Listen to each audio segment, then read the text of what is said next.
These are faces of a section of parents in Korogocho slums who are expected to send their children to school if the Ministry of Education and other stakeholders come to a conclusion that it is time to reopen schools after close to 5 months of closure owing to the COVID-19 pandemic. Sai tumeka hata watoto vile wanaweza pata chakula ni shida. Vile wanakaa kwa nyumba ni shida. Sai watoto wasichana kulea pia ni ngumu.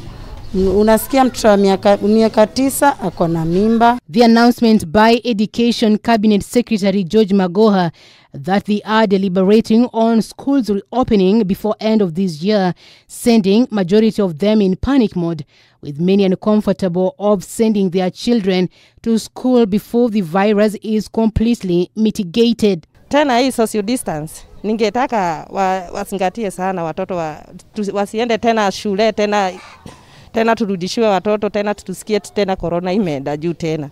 At Mama Elizabeth School, classes remain empty, with some of the students visiting the institution occasionally, a clear indication they are now tired of long periods out of school. Sasa ukiangalia vijana wengi wa shule wenye wako na miaka 14, 15 wamejiweka tena kwa njia kuendesha potapota wapate shule, na watoto ndio tunatarajia hivi kesho watusaidie maisha. Kwa nyumba kazi yao, hata mambo ile program walikuwa wanasema atuwasomee kwa TV hakuna. Sasa watoto tu wako unasikia tu wameenda kupani movies. Majority of parents here say even though it is their desire to see children resume learning, they are ill-equipped to meet school fees obligations, with COVID-19 having negatively affected their sources of income and left them living from hand to mouth. Mimi ni mtu wa kibarua. Sasa nikienda kwa kibarua mahali yenye nilikuwa nafanya kazi, naambiwa bado corona iko, nirudi kwa nyumba. Nikienda naambiwa corona iko, nirudi kwa nyumba. Sasa hata pesa ya school fees ni ngumu sasa hata kupata. Na hata hiyo simu wanasema watoto wasomee ndani, mimi sina. Kupata hiyo simu kubwa ni ngumu. Mimi ni mzazi mmoja. Sasa hiyo simu nitaipata wapi? On their part, teachers maintain it will take quite a while before students are accustomed to learning due to being out of classrooms for a long period. Unakuta kula yule ambaye yuko slow learner. Unaona? Sasa itabidi umchukue mikono ndio ndiposa afike katika kile kiwango cha wale wenzake. Unaona? Most of them, however, are ready to resume teaching once schools reopen. Tunangangana hata kama ni shilingi 100 tukipatiana kama school fees. Lakini demo nakaa nyumbani hakuna namna yoyote ambayo tunasema ya kwamba tutapata suluhisho ama tufanye nini. Bali watoto wetu ndio wanaendelea kupoteza sana.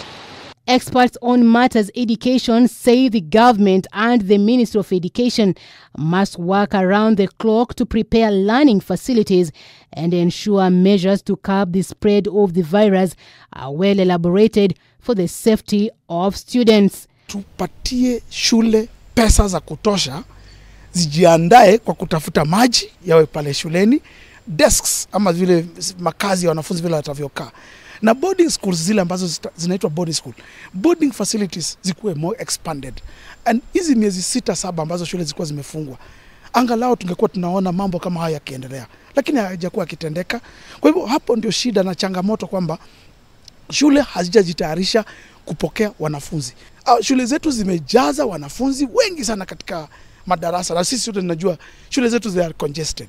Sasa itakuwaje tufungue shule na address jambo la desks, jambo la walimu, manake walimu ni wachache, jambo la vyumba, na jambo la muhimu sana ambalo ni sanitization, ambapo ni maji.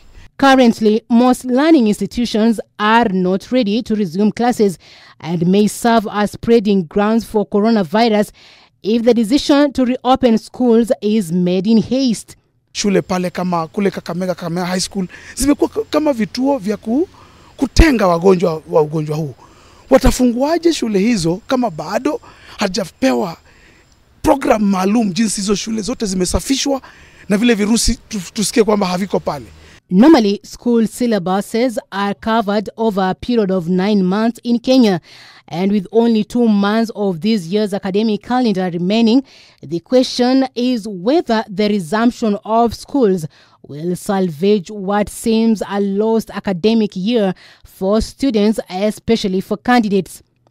Another question that begs is how the social distancing guidelines will be implemented, considering that most of Kenyan schools are crowded. Faith Anyula, K24, Evening Edition.